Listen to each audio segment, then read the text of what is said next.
Hey everyone, welcome back to the channel. Today we're embarking on a journey back in time, way back, to an era you've probably never heard of.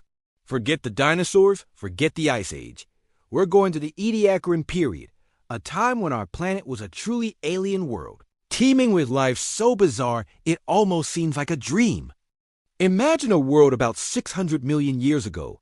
The continents are not where they are today, clumped together in a giant landmass.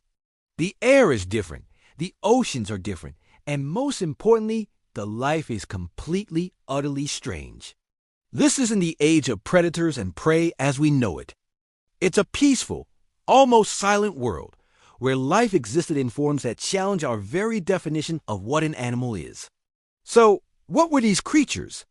Well, they're called the Ediacaran biota.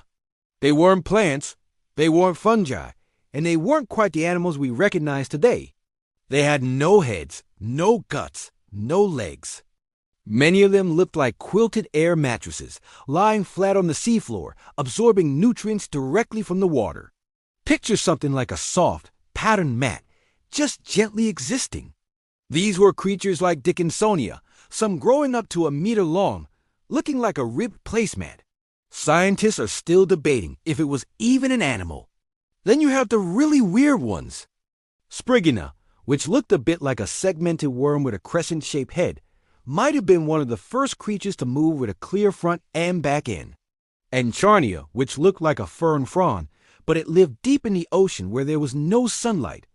It wasn't a plant. It was an animal, anchored to the seafloor, filtering food from the currents. It's like something straight out of a science fiction movie, but it was real, and it was here on Earth. This was a time of evolutionary experimentation. Life was trying out all sorts of body plans. Some were tube-shaped, some were disc-shaped, others were just blobs. For millions of years, these gentle giants and their strange neighbors dominated the planet's oceans. There were no teeth, no claws, no complex nervous systems for hunting.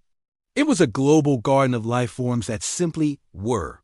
So what happened to this lost age? Why don't we see these quilted creatures around today? The end of the Ediacaran period is as mysterious as its beginning.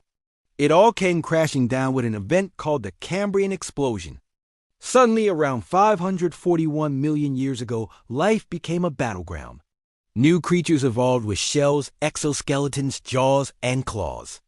Predators appeared for the first time, and the slow, soft-bodied Ediacaran life just couldn't compete. They were a failed experiment, an evolutionary dead end. The world moved on, and these strange beings were wiped from the face of the earth, leaving behind only faint impressions in ancient rock. Their fossils are like ghostly whispers from a forgotten time, reminding us that the story of life is full of twists, turns, and lost chapters.